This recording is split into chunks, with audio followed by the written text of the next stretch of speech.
National News Studio, Sri Lanka.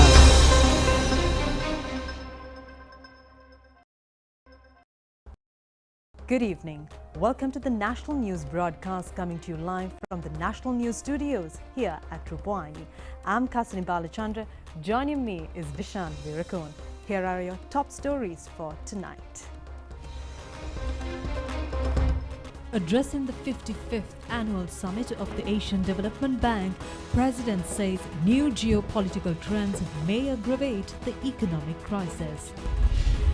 United Nations Food and Agriculture Organization initiates a program to mitigate food wastage in Sri Lanka.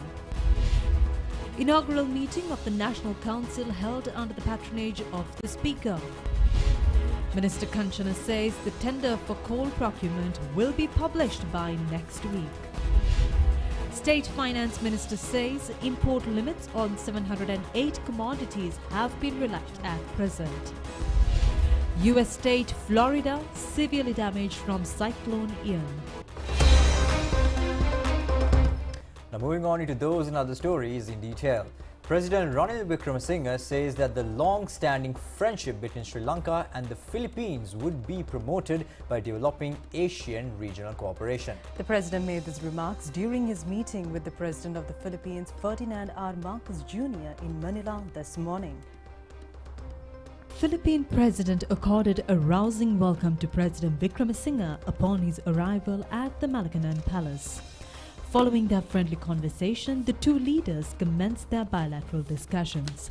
During this discussion, great emphasis was placed on further strengthening the long-standing bilateral relations between Sri Lanka and the Philippines through new approaches. Senior advisor to the President on National Security and Chief of Presidential Staff, Sagala Ratnayaka, Secretary to the Ministry of Finance, Mahinda Sirivardhana, Sri Lankan Ambassador to the Philippines, Shobini Gudekara, and the Sri Lankan delegation were present on this occasion. President Ranil Wickremesinghe said that amidst major economic stress, Sri Lanka is undertaking an unprecedented fiscal effort as part of the government's commitment to restoring the country's debt sustainability. Addressing the 55th annual general meeting of the ADB Board of Governors in the Philippines, President Wickremesinghe expressed hope and expectation that Sri Lanka's creditors and all stakeholders will support the country in these efforts to restore the country's debt sustainability and help put the country back on the path of inclusive and sustainable economic growth. Towards this end, we have already undertaken major macroeconomic policy reform measures. I am pleased to inform you that we have now reached a staff-level agreement with the International Monetary Fund on the program, supported by the Extended Fund Facility. The program is aligned with the commitment of the government to implement an ambitious and comprehensive package of reforms that will help restore the sustainability of our public finances, addressing external imbalances and restarting our growth engine through structural reforms and improvement in governance. Amidst major economic stress, Sri Lanka is undertaking an unprecedented fiscal effort as part of our commitment to restoring the country's debt sustainability. It's our hope and expectation that Sri Lanka's creditors and all stakeholders will support us in these efforts to restore our debt sustainability and help put the country back on the path of inclusive and sustainable economic growth. While Sri Lanka undertakes these deep and often painful reforms, we are experiencing rising unemployment and reduction in consumer purchasing power. The government is cognizant of the adverse impact on the most vulnerable members of the society. Accordingly, every effort has been taken to allocate greater financing and resources towards targeted support for social protection. Asia has still to overcome the present global economic crisis. Unlike the financial crisis of 2008, in this instance, the economic levers alone are insufficient to stimulate global economic recovery. The factors underlying the main crisis is not only of economic origin, but are also the consequences of evolving geopolitics. The results being the absence of cooperation amongst the G20, unlike the earlier crisis. The Ukraine war on one side and the US-China rivalry, spurred on by military, trade and political differences on the other side, are key contributors to this breakdown in cooperation. Added to this geopolitical rivalry are the droughts, floods and pandemics which are still present in Asia. All these challenges are compounded by the absence of global leadership, a time when the global economy is stuttering. As this global rivalry intensifies into a new Cold War, which will determine a new global power balance by 2050, the inability of the major countries to give leadership to the mitigation of the global climate change crisis is becoming more apparent. Developing Asia is facing a bleak future. Surging inflation, tighter monetary policies, declining in European output, weakening of exports is leading to a weaker economic prospects for South Asia and East Asia, as highlighted in our Asia Development Outlook 2022. Further, we are witnessing new alliances cutting across geopolitical rivalries to respond to the mitigation of global climate change, further highlighting the absence of a common approach on this subject that is vital for our existence. The geopolitical rivalry to determine the contours of the Asian power balance by the mid-century has resulted in the inability of the major countries to give leadership to overcoming the key crises that are threatening the prosperity of the region. The resolution of these major economic and environmental issues is unfortunately interwoven with the global geopolitical crisis. As they say in many of our countries, when the elephants fight, it is the grass that is crushed. This is the predicament of many of our member countries. Therefore, we must overcome the geopolitical rivalries to address the major threats to our existence. Otherwise, we will all fail, leading to instability in our region, reminiscent of Europe after World War I. On the other hand, our ability to successfully meet these challenges will lead to remarkable progress in raising the living standards of our people through the rise of the economies of our member countries. Before concluding, let me express my sincere gratitude to President Marcos and the people of Philippines for the outstanding hospitality and the excellent arrangements in organizing the ADB annual meeting. Thank you. And in more local news, a project jointly initiated by the United Nations and Norway government is underway to reduce the waste in the food production in Sri Lanka. Now, a public awareness program was held today marking the International Day of Awareness of Food Loss and Waste. Reducing food losses and waste is essential in a world where the number of people affected by hunger has been slowly on the rise since 2014. It is estimated that around 811 million people in the world are faced with hunger. Around 660 million people may still face hunger in 2030, in part due to the lasting effects of the COVID-19 pandemic on global food security. Globally, around 14% of food produce is lost between harvest and retail, while an estimated 17% of the total global food production is wasted. Food that is lost and wasted accounts for 38% of the total energy usage in the global food system. Accordingly, a public awareness program was initiated each year on food loss and waste and preventive measures. Recent studies have revealed that food wastage in the fisheries industry in Sri Lanka remains at a higher percentage. Accordingly, only up to 40 to 60% have been utilized for consumption out of the overall fisheries production.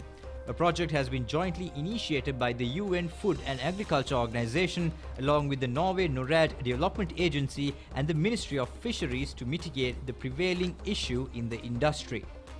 a program to create awareness among the fisheries community engaged in the dried fish industry in Negombo was held today, marking the International Day of Awareness of Food Loss and Waste. The program was organized by the FAO. The aim of this initiative was to identify the issues pertaining to the fisheries community and brief the importance of food security. Measures are underway at the state level to provide solutions for the prevailing condition pertaining to the industry. Food loss and waste is a serious problem in the fisheries sector, especially when you consider the fish value chain. There are various instances where fisheries products are lost and wasted. This is a program we have launched jointly with the Food and Agriculture Organization of the United Nations to mitigate food loss and waste. Today we have launched a program with dry fish producers in Negombo to educate them on the various steps they can take to reduce waste in their value chain. Recently we have conducted food loss and waste assessment with the support of the FAO. With those results, now we are going to launch a special program again with the help of the FAO to mitigate loss and waste in the fisheries industry. Meanwhile, permanent representative of the Food and Agriculture Organization in Sri Lanka, Vimalendran Sharan, during a media briefing said that the food crisis has been affected globally and not only in Sri Lanka. He said that the UN agency will continue to assist Sri Lanka to overcome the situation.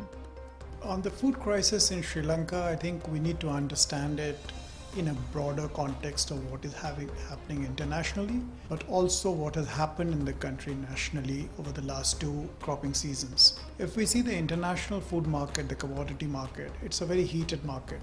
And the FAO Food and Price Index shows that year to year August there's a 10% increase in prices, including the major cereals that is consumed. That has impacted the world food situation. In Sri Lanka, what also matters is how the agriculture sector has performed over the last 1 year, and we are all aware that Maha of 21-22 and also the Yala season 2022 has not performed up to the expectations.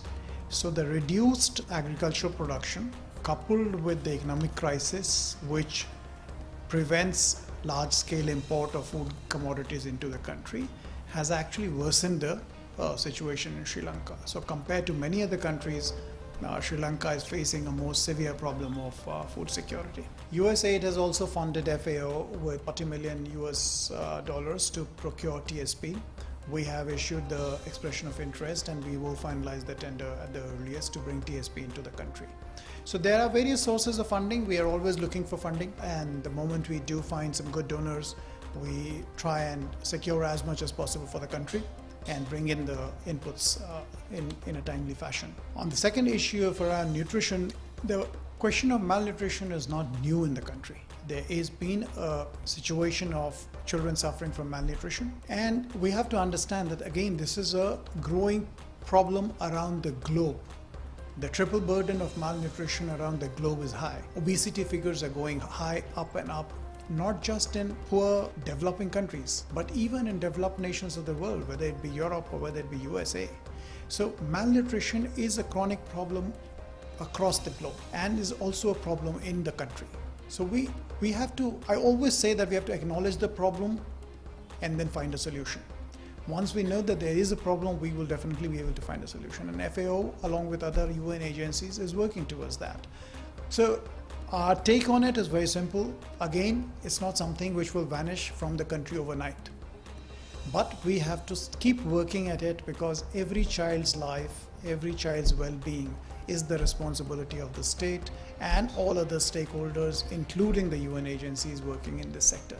So we are committed towards improving the plight of the child, the pregnant and lactating mother, to ensure that nobody in the country, or for that matter nobody globally, should suffer from malnutrition. So you're asking about the high prices of fertilizer in the market right now and how farmers are struggling with that, and what FAO's thoughts are on that particular issue. Fertilizer prices are governed by market forces which is beyond any one country's control, and they get impacted by a lot of factors.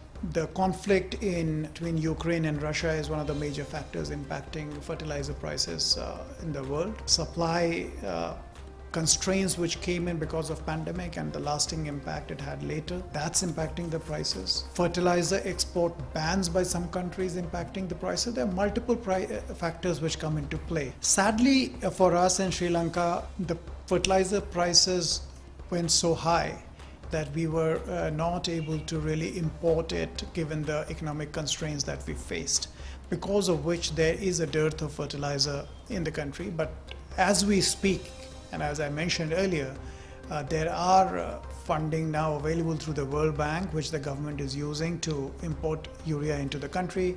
There's funding available through ADB, which the government is using to import MOP into the country.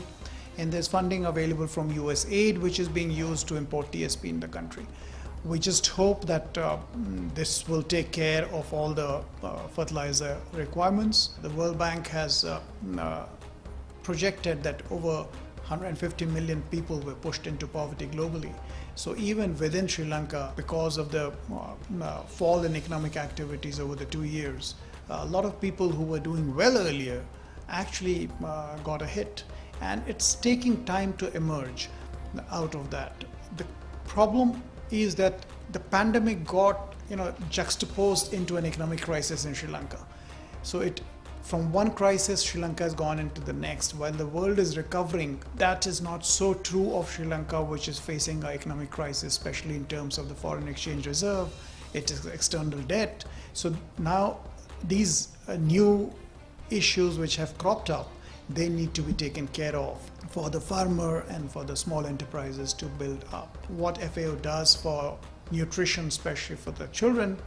So we do have a food-based dietary guideline which we have prepared for Sri Lanka, where we propose that a lot of locally available food should be used, especially in the rural areas, to feed people, to feed the children. In terms of projects and programs, we have taken a big step in providing for school gardens.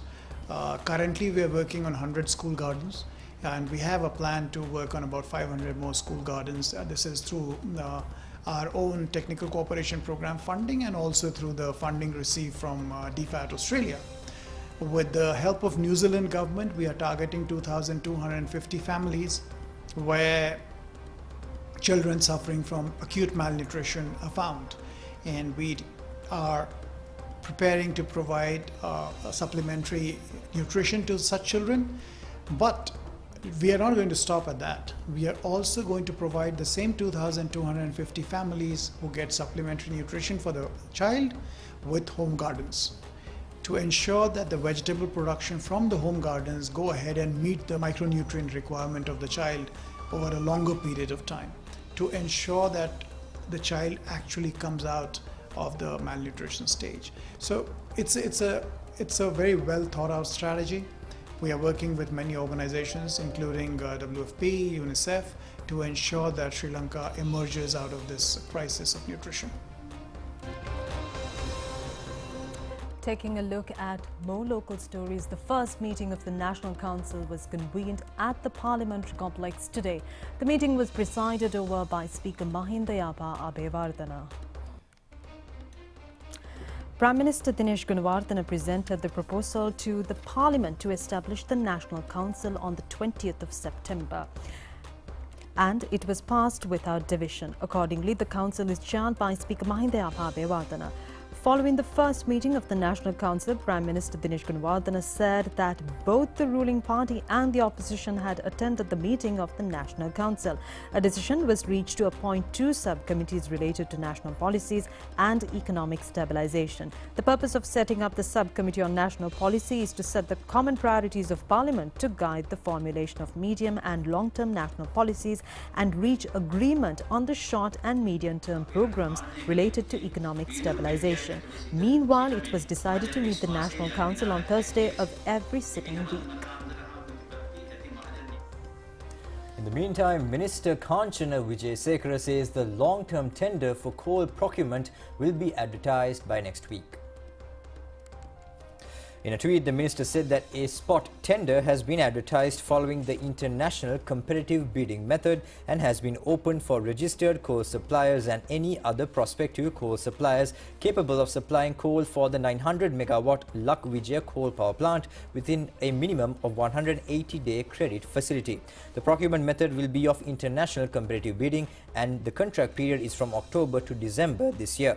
The fixed CFR price has to be quoted in US dollars or Sri Lankan rupees with a minimum of 180 days credit period, and the amount of bid security is 900,000 US dollars or 330 million Sri Lankan rupees and will be valid up to 4 weeks from the closing of the tender. Deadline of the bid submission is at 10 a.m. on October the 20th. State Minister of Finance Ranjit Siambalapitiya says the government is looking into the possibility of further relaxing the restrictions placed on imports. The State Minister said that restrictions on 708 items were relaxed considering the requests made by various stakeholders, including chambers of commerce.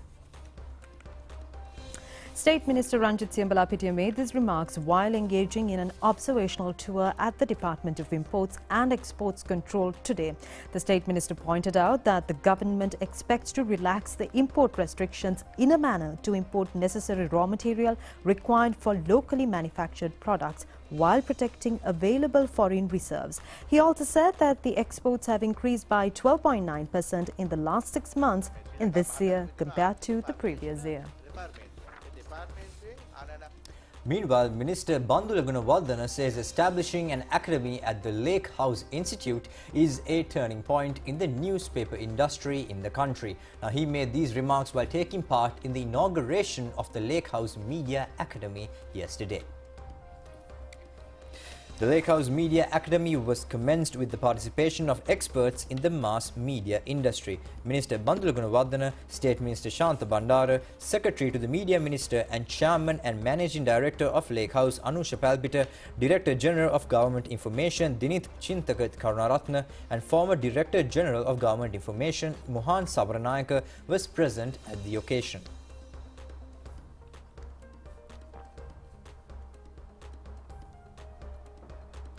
Minister Ali Sabri says digitalization is essential for the public to mitigate difficulties faced by them in their daily lives. He also said that most of the countries in the world eliminate corruption and inefficiency by improving technology. The minister made these remarks during an event held to launch the e-channeling appointment system today.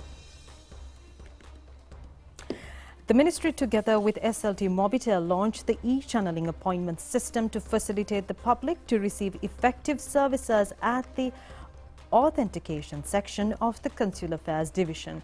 The e-channeling system will enable the public to obtain online appointments for authentication of documents at the Consular Affairs Division and its regional offices. Appointments can be obtained by accessing the official website of the ministry and dialing 225 or 1225 and via Mobitel e-channeling platform. The whole idea is about, we know that Sri Lanka is undergoing the greatest economic crisis in the world. There is no point of hiding it. So it is for the Sri Lankans to stand up and face the challenge and take it to the next level. We have two choices, either to stay away and continue to criticize and find fault with each other and not understand the gravity of the problem. Or we have the second choice, that is contribute as much as you can.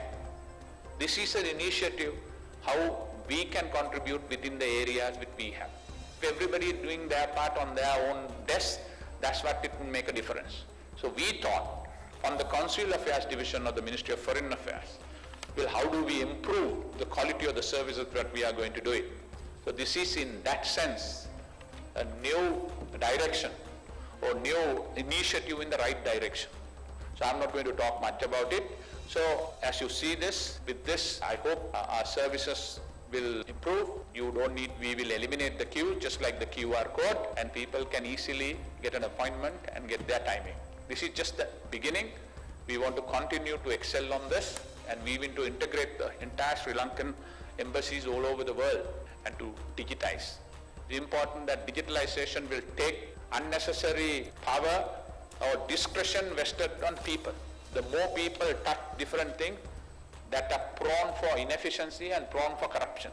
So one way of most of the countries in the world eliminate corruption and inefficiency by improving technology. Most of the activities which is done by the foreign ministry is not always transparent to the public, but the area where the ministry really deals with the public is the consular division. So we want to have a fully integrated system, and I'm hopeful that within a 6 months to a year's period of time that we will be able to come up with this system so that people will not have to waste their time at the foreign ministry. The public institutions should be looking at digitalization, and only through digitalization can we improve our efficiencies and reduce corruption.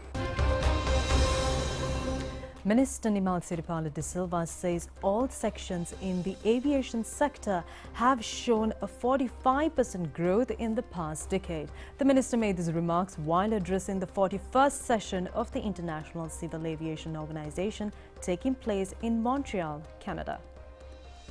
I now invite the 41st session of the International Civil Aviation Organization was commenced on 27th of this month and will continue until the 7th of October. Representatives from 194 countries are taking part in the session this year. Sri Lankan Ambassador in Canada, Harsha Navaratne, was also present at the session.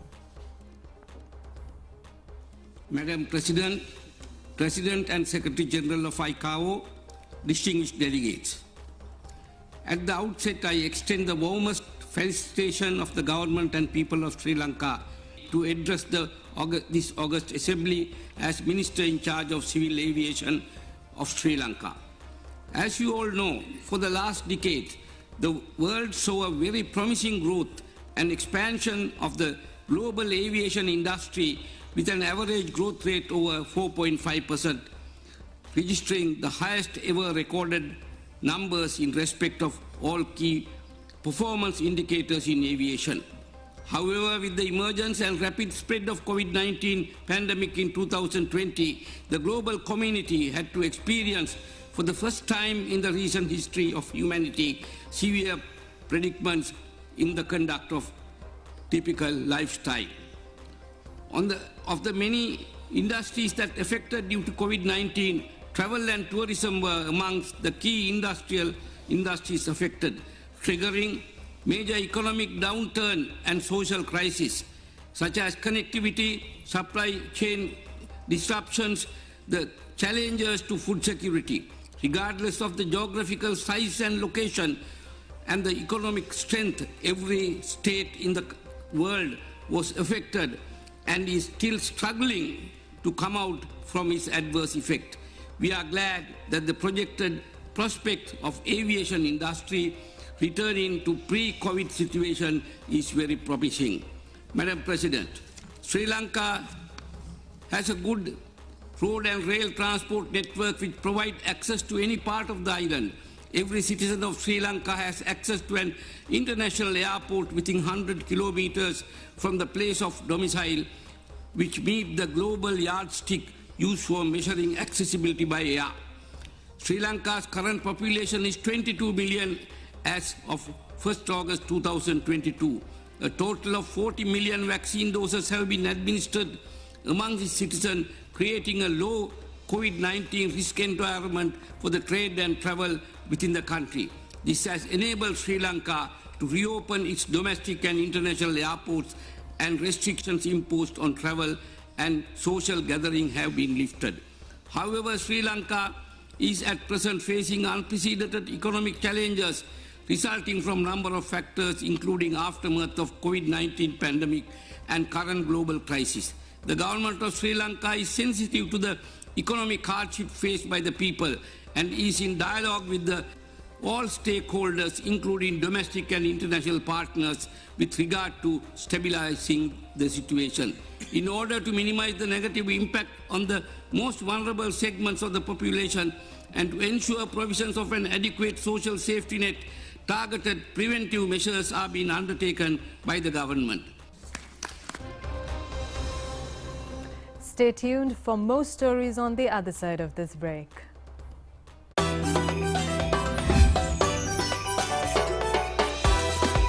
හොඳම දේ විශ්වාසයෙන් treat කරන්න.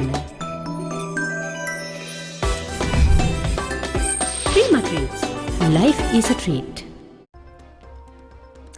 Welcome back, and in more local stories now, the Children's Day ceremony organized by Sri Lanka Rupavahini Corporation is set to take place at Independence Square and at Sri Lanka Rupavahini Corporation premises on the 1st of October from 8:30 a.m. onwards. Now, a variety of programs have been organized across the day and all children can take part in the ceremony. The Sri Lanka Rupavahini Corporation is organizing this year's Children's Day ceremony in celebrating the National Children's Day. The ceremony will consist of art competitions, children's activities and educational programs. The Children's Day ceremony has been organized under the guidance of the Children's Programs Unit of the Sri Lanka Rupavahini Corporation.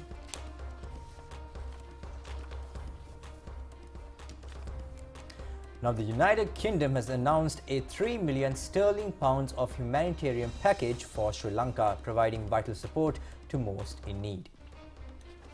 British High Commissioner Sarah Holton said that the new package will provide multi-purpose cash, livelihoods and other support to those most in need across the country, including pregnant and nursing mothers, children, low-income fishermen and daily wage labourers. This latest announcement is part of the wide engagement of the UK to support Sri Lanka, including through the World Bank, IMF and their long-running programs to address the legacies of conflict. This comes on top of the $5 million already provided to Sri Lanka through the UN Central Emergency Response Fund and the UK's ongoing support through the World Bank and International Monetary Fund. The UK also supported the clearance of 9,733 items of explosive ordnance and landmines in the north and east. The program also supported the resettlement of about 17,000 internally displaced people and refugees, provided mental health and psychological support to 716 people traumatized by conflict, and helped strengthen the capacity of 7 community-based organizations to respond more effectively to victims of sexual and gender-based violence.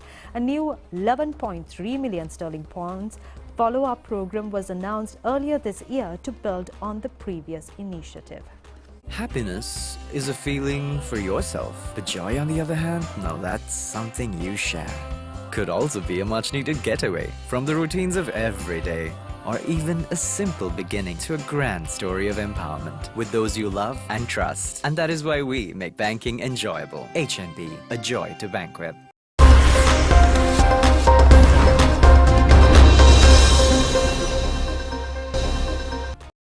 Welcome back. Now in your foreign news, Hurricane Ian, which peaked as a Category 4 storm, is now bringing severe flooding, high winds and storm surges to Florida.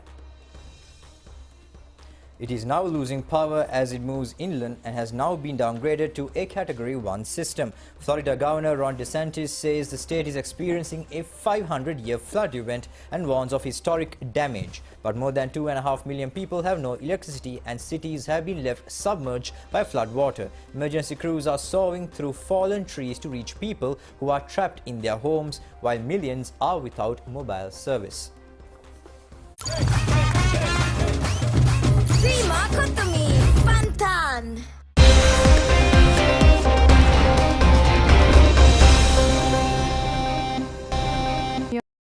News tonight, India legends managed to qualify for the finals of the Road Safety World Series today.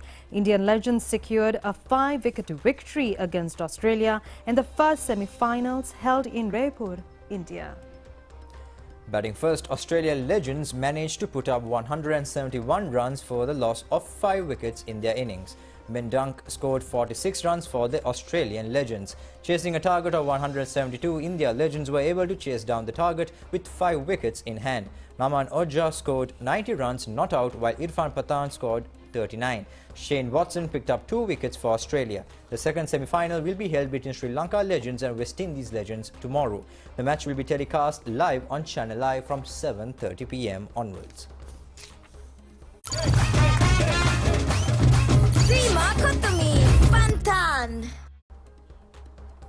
And with that, we conclude tonight's news on Rupavahini. I'm Khasani together with Dishan signing off. Good night. Good night.